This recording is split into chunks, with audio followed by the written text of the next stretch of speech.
All right, quick turnaround to play Pittsburgh again.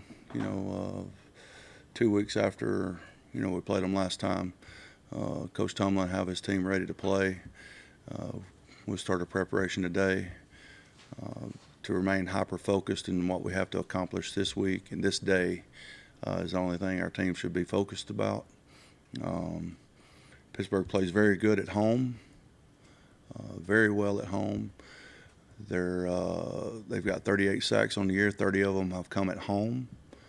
They're +9, I think, in takeaway giveaway at home. So they've been very effective at home. We have to make sure that we do what we can control, and that's control the day. And it's going to be a great atmosphere to play in. We know that, and we'll be ready for that. So any questions? Right, given the quick turnaround between you two teams and then also everything that's transpired, how critical are boys' composure going to be in this game?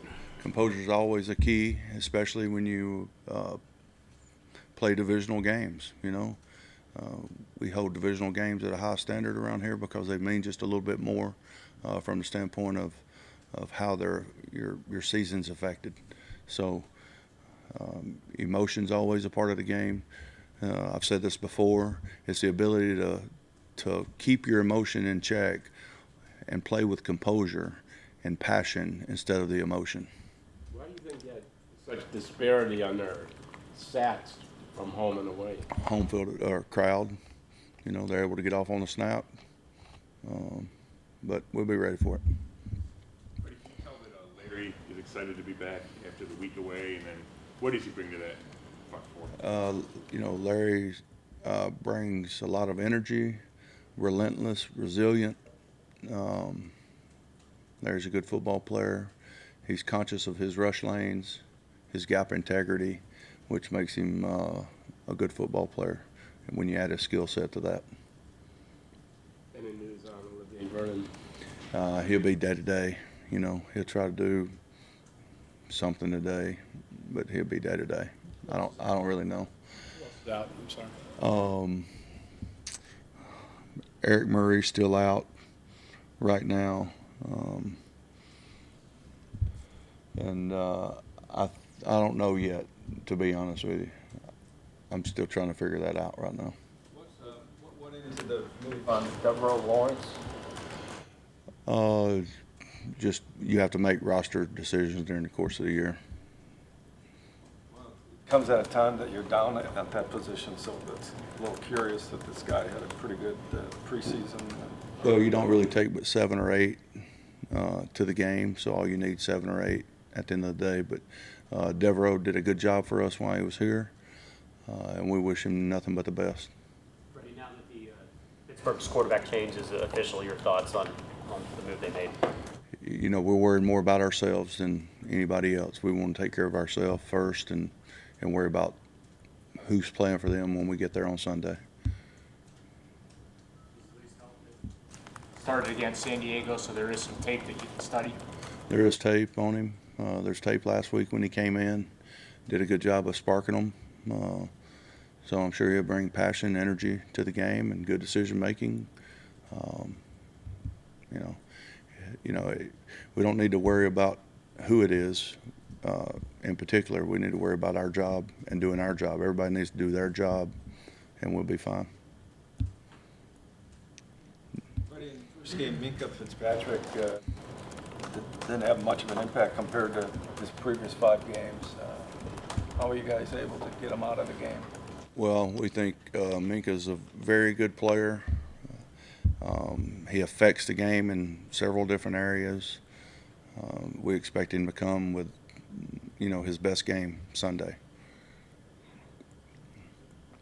Joe Schobert, I know you've talked about it a couple times that he's played really well the last couple of weeks, but why do you think he's kind of turned it on even more, and what enables him to be around the ball as much as he is? I think he's great with his eyes. He's very intelligent, can react and focus and concentrate on what he's got to do on an every play basis, which puts him in position to make those plays. And when he's been in position to make the plays, sometimes guys can be in position to make a play and not make it. Well, he's made them. Have you seen him improve from last year to this year? I think Joe went into the season wanting to make sure that he brought his feet in tackling, was good with his aiming points in tackling, and I think his tackling has gotten a lot better.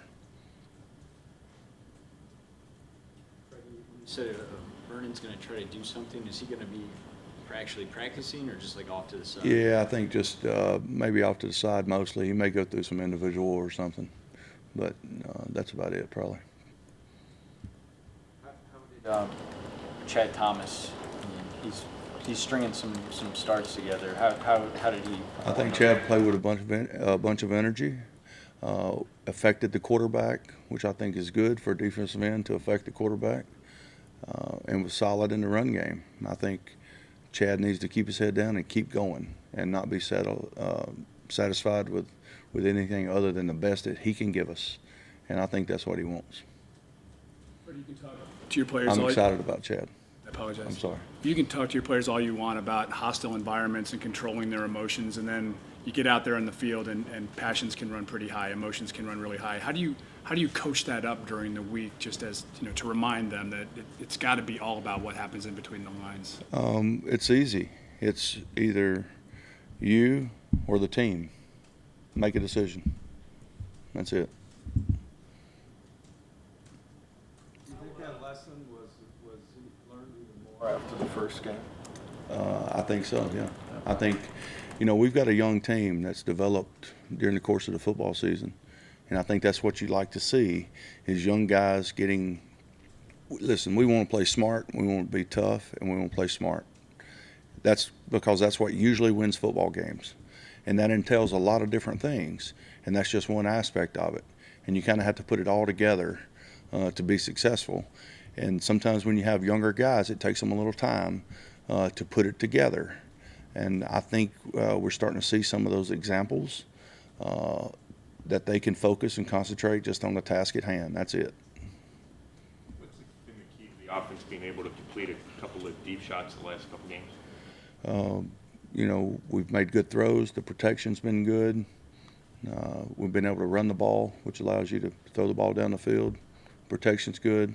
Receivers have been where they were supposed to be. The quarterback's throwing the ball where he's supposed to be, and then they make the play. The biggest difference in last week's game was we made some one-on-one catches down the field, contested catches down the field, and that's a good sign. When you move Kareem to various spots pre-snap, does it affect the safety position more than anything? I think somebody's always responsible for him and covered, so it all depends on what they want to do. Sometimes it could, and sometimes it doesn't have effect. It depends on who they want to really cover him with.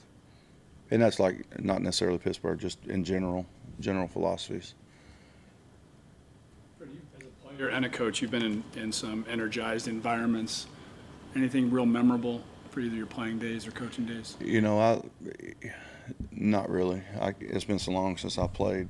I know you can't tell that by my physique, but it's not that damn funny, all right? I mean, what about this guy? I mean, he really liked that one, didn't he? Goodness gracious. It's kind of a dig at me, though. I think it's a sign of affection. Yeah. That's the thing. Oh, I mean, it's incredible. It's great passion. The passion carries over to the state, to the stadium, to the state, to the cities. It's incredible. But you know what? That's the reason you play this game. That's the reason why you coach, is for games where both teams are. Listen, we have all the respect in the world for Pittsburgh. What they've done over time this year is nothing short of amazing. I mean, it's a great organization, great team. Have to be here to kind of understand. I mean, a lot of people have said that, the history's there, but a lot of people said the rivalry's dead between the Browns and Steelers because, the Steelers have won for so many years. You got here. Did you understand the rivalry, or did you have to be here to kind of learn about it and experience it and realize what it was? Or To me, it takes two to have a rivalry. So, we've got to have our part. We've got to do our part. I'm probably not going to sit well with some people, but to me, you've got to win your share to make a rivalry. You've done that so far in the short time you've been coach? You. I don't think I've done anything, You think the team has now done its part to make it a rivalry? No, I don't think our team has done anything. Our team needs to be focused on this week, and I think that's what they feel. We haven't done anything. What have we done? We haven't done anything. First time. Yeah, no. Not even close.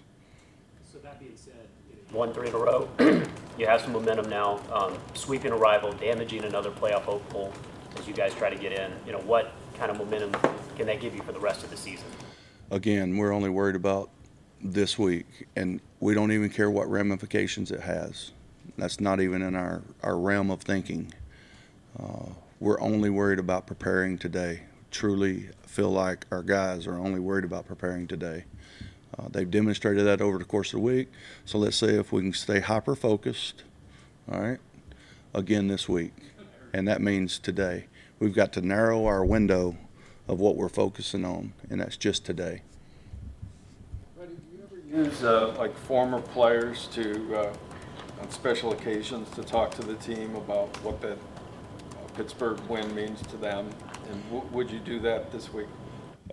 That's always an option, and I have before, not necessarily during the season. I haven't done this, but 11 games now, so I haven't before. But I will do everything in my power to give us the best chance to win. So if that ever feels like that's a determining factor, then if you could guarantee it for me, I would definitely do it.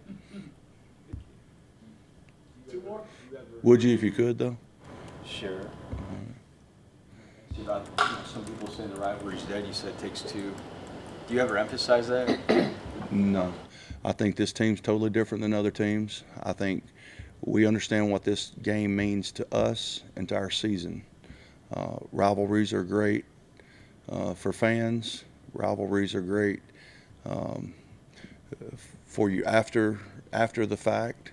But listen, it should be a big enough deal for us that it's the next football game and it's the next divisional game.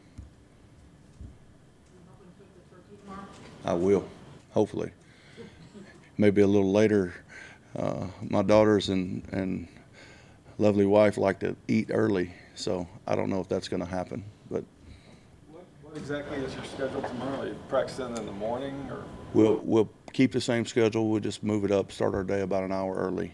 I think, everybody thinks of the holiday season differently, but, I think this is truly a time that, to give thanks. I mean, that's what it's for, right?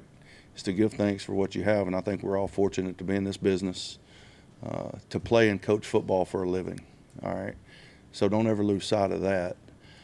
And then to be around friends and family, people that help you throughout the year and that care about you throughout the year, no matter the wins or the losses. That's what it's kind of for. So I want them to be able to do that. Are you having anybody special over? Are you asking to come? No. I bet it would be good. I'm just asking. I think, you dug me a while ago on when I said that about, you can just look at me and tell I hadn't played in a while. Now you're wanting to come over for Thanksgiving. I just want to tell you, Terry Francona, the Indians manager, he's like you. He's very self-deprecating. And actually, that's what I thought about when you made that little joke. So he's a good guy, too. Yeah, Tito's not coming over, but he's welcome to, though. I'm not sure he's still here, though. But tomorrow, just be quite frankly with you, I don't know yet. I don't know. I know the football season is a tough time for families because of the time that you spend away from them. So I know I'll spend probably late afternoon with my 2 daughters and wife and 4 dogs. So. When you see Patrick Nix's son playing there, do you feel anything but old? Then what? Do you feel anything but old when he's that he's sitting in? At least Patrick's a couple years older than me. I don't know if you know the story about that, but Patrick and I played at high school together. And when we played each other in the 95 Iron Bowl, that's how old I am, okay? So I have a reason for looking like this. In the 95 Iron Bowl, we were from a small town or went to high school in a small town in Alabama, and the whole city is like 6,000 or 8,000 people in Atala, Alabama. We're just, going crazy because it's kind of a big deal, Alabama and Auburn. One's at Auburn, one's at Alabama. So we've got a lot of good memories, got a lot of good high school memories of Patrick and yeah. So do I feel old? I feel old every morning.